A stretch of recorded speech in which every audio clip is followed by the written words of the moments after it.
अस्सलाम वालेकुम फ्रेंड्स। तो आज हम लोग जो है क्वेश्चन नंबर 6 से लेके 10 तक करेंगे। चैप्टर 1 के कंप्यूटर के 9th क्लास की बुक है, ठीक है। तो सबसे पहले हम लोग क्वेश्चन नंबर 6 पढ़ते हैं। Show memory hierarchy with the help of diagram. Diagram के थ्रू आपने बताना है कि मेमोरी की क्या हायरार्की है, ठीक है। तो सबसे ज़्यादा फास्ट जो है वो हमारे पास रजिस्टर्स हैं, फिर देन हमारे पास कैश आ जाती है, फिर उसके बाद मेन मेमोरी, फिर उसके बाद सेकेंडरी मेमोरी, फिर हार्ड डिस्क या एसएसडी, और फिर उसके बाद टर्शरी स्टोरेज, और उसके बाद फिर सीडी या फिर मैग्नेटिक टेप्स, ठीक है। अब हम बारी-बारी पढ़ते हैं कि ये होते क्या हैं। रजिस्टर जो होती है सबसे छोटी और सबसे फ़ास्ट जो मेमोरी है सीपीयू में वो होती है, ठीक है। कैश जो होती है फ़ास्टर होती है, लेकिन किससे? मेन मेमोरी से, लेकिन रजिस्टर से स्लोअर होती है, और इसका साइज़ भी छोटा होता है। रैम जो होती है वो वोलेटाइल होती है, लाइक ये टेम्परेरी होती है, टेम्परेरीली डाटा को अपने अंदर स्टोर करती है। सेकेंडरी स्टोरेज जो होती है वो नॉन वोलेटाइल होती है, ये परमानेंट स्टोरेज होती है, इसमें हार्ड ड्राइव्स और एसएसडीज आ जाती हैं। उसके बाद टर्शरी स्टोरेज जो है वो हमारे पास उसके अंदर आ जाती हैं, इवन लार्जर, वो और भी बड़ी होती हैं लेकिन और स्लो होती हैं, जैसे सीडी आ जाती है, टेप आ जाती है और बैकअप्स आ जाते हैं। तो यहाँ पे हमारे पास ये जो सीडी है ये टर्शरी स्टोरेज के अंदर ही आती है, ठीक है। और ये उन्हीं की एग्जांपल है। बेशक अगर आप इसको ना भी लिखो, आगे एग्जांपल में करके लिख दो तो तब भी ठीक होगा, ठीक है।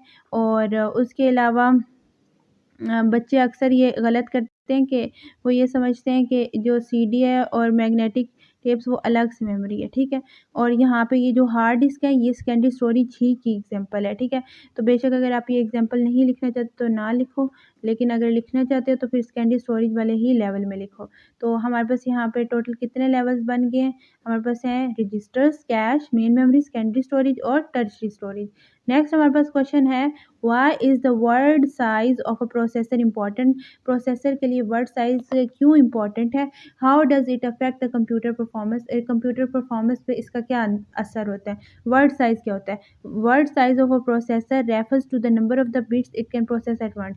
यानी कि एक टाइम पे वो कितनी बिट्स को एग्जीक्यूट करता है उसे हम कहते हैं वर्ड साइज़, ठीक है। अब कुछ कंप्यूटर 32 बिट के होते हैं, कुछ 64 बिट के होते हैं। उसी के हिसाब से फिर हम लोग जो है अपने सॉफ्टवेयर्स को डाउनलोड करते हैं। कुछ 64 बिट के भी होते हैं और कुछ 32 बिट के होते हैं।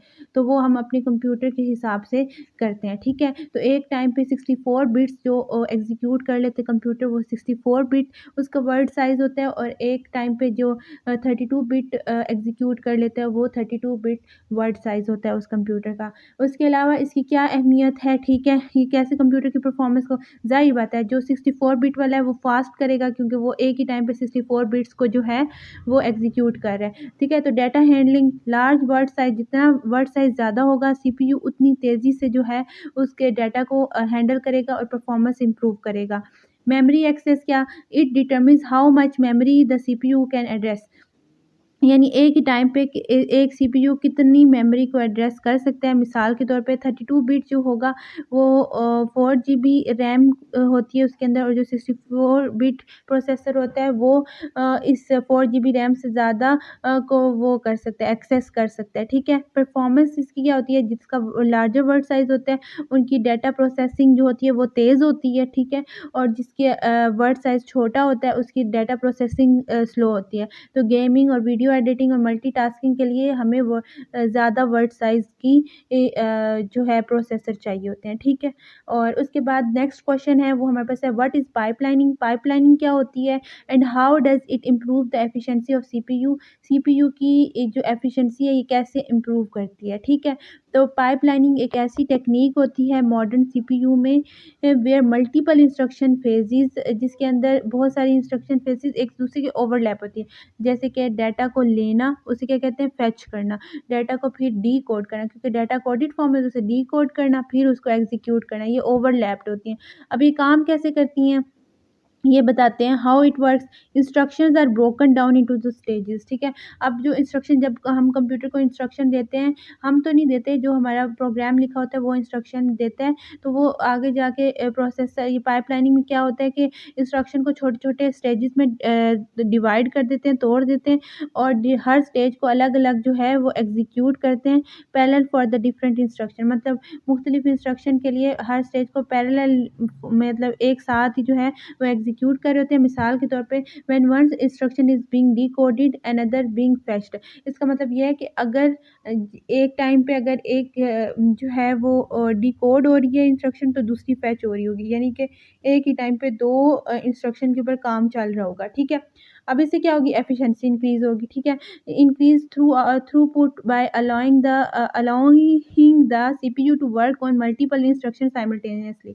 अब ये क्या कह रहे हैं, ये कह रहे हैं कि इससे एफिशिएंसी बढ़ेगी, कैसे?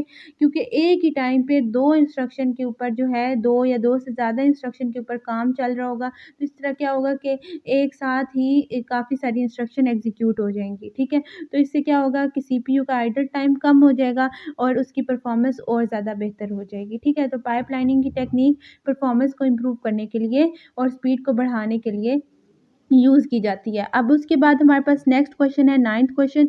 Imagine you are building a custom computer for a friend. आप जो है अपने फ्रेंड के लिए कस्टम कंप्यूटर बना रहे हैं। Give 3 consideration. आपने उनको 3 कंसिडरेशन बतानी है। You would take into account when choosing the type and the size of the memory for this computer.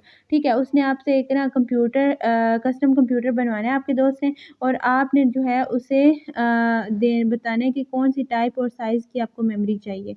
Consideration when choosing memory for a custom computer, उसके लिए हमारे पास 3 चीज़ होती हैं। एक तो हमें बताना होता है मेमोरी साइज़, एक होता है मेमोरी स्पीड और तीसरा होता है कंपैटिबिलिटी।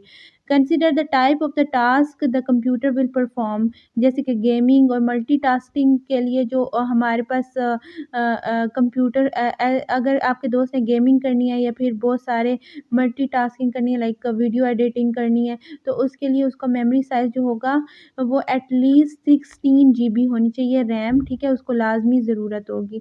और उसके अलावा मेमोरी स्पीड क्या होती है, रैम कितनी फ़ास्ट है, ठीक है, फ़ास्टर रैम जैसे कि मेजर्ड इन मेगा हर्ट्ज़ में जो होगी वो चाहिए होगी उसको, ठीक है। इससे क्या होगा, उसकी परफ़ॉर्मेंस ज़्यादा इम्प्रूव होगी, ख़ास तौर पे गेमिंग और कंटेंट क्रिएशन के लिए उसको मेमोरी स्पीड ज़्यादा चाहिए होती है। उसके बाद थर्ड जो है वो compatibility, ensure that the memory type DDR4 और DDR5 and sizes are compatible with. अब ऐसा भी ना हो कि आपका मदरबोर्ड जो है वो आपकी मेमोरी साइज़ से कंपैटिबल भी ना हो। तो ऐसा नहीं होना चाहिए, जितना आपका मदरबोर्ड आपकी मेमोरी साइज़ के साथ कंपैटिबल होगा, उतना आपका स्टेबल तरीके से आपका कंप्यूटर काम करेगा। तो ठीक है, तो कंपैटिबिलिटी भी चेक करनी है। ये ना हो कि मदरबोर्ड बहुत ही पुराना हो और आपने बहुत ही फास्टर रैम लगाई हो, तो वो सही काम नहीं करेगा। नेक्स्ट क्वेश्चन है हमारे पास, you are a computer technician. आप कंप्यूटर टेक्नीशियन हैं और task with upgrading an older computer with the slow CPU. आपको ये टास्क मिला हुआ है कि जो एक पुराना कंप्यूटर है जिसका सीपीयू बहुत स्लो है, उसको अपग्रेड करें। How might you improve it's performance, तो आप उसकी परफॉर्मेंस कैसे इम्प्रूव करेंगे विदाउट रिप्लेसिंग, यानी इंटायर सीपीयू को रिप्लेस करने की बजाय आप उस सीपीयू को कैसे स्लो करेंगे, उसकी परफॉर्मेंस कैसे इम्प्रूव करेंगे। तो सबसे पहले हम क्या करेंगे, उसमें रैम ज़्यादा डाल देंगे, ठीक है। Increased RAM can reduce the load on the CPU by allowing it to handle more data in a memory rather than relying on the slower storage। अब वो ये कह रहे हैं कि हम रैम इंक्रीज़ कर देंगे, इस तरह क्या होगा कि सीपीयू के ऊपर जो लोड है वो कम हो जाएगा और डाटा जो होगा वो आसानी से हैंडल हो सकेगा, ठीक है। उसके बाद आ जाते हैं upgrade to an SSD. Hard disk निकाल के हम एसएसडी लगा देंगे। क्यों? Replacing a traditional hard drive को निकाल देंगे और सॉलिड स्टेट ड्राइव यानी एसएसडी लगा देंगे, जो कि उसकी स्पीड को और इंक्रीज़ करेगा और उसके अलावा लोडिंग टाइम को कम करेगा और उसकी जो डाटा ट्रांसफ़र स्पीड है उसको भी बढ़ा देगा, ठीक है। उसके बाद हमारे पास जो थर्ड आता है वो है ऑप्टिमाइज़ सॉफ्टवेयर।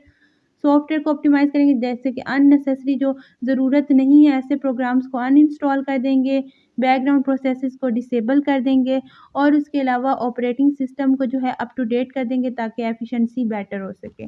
तो इस तरह हम लोग जो है स्लो सीपीयू को जो है फ़ास्ट बना देंगे, जो कि अब पुराने कंप्यूटर के अंदर यूज़ हो रहा है। यहाँ पे हमारे 10 क्वेश्चन कंप्लीट होते हैं। मिलते हैं नेक्स्ट वीडियो में नेक्स्ट क्वेश्चंस के साथ, तब तक के लिए अल्लाह हाफ़िज़।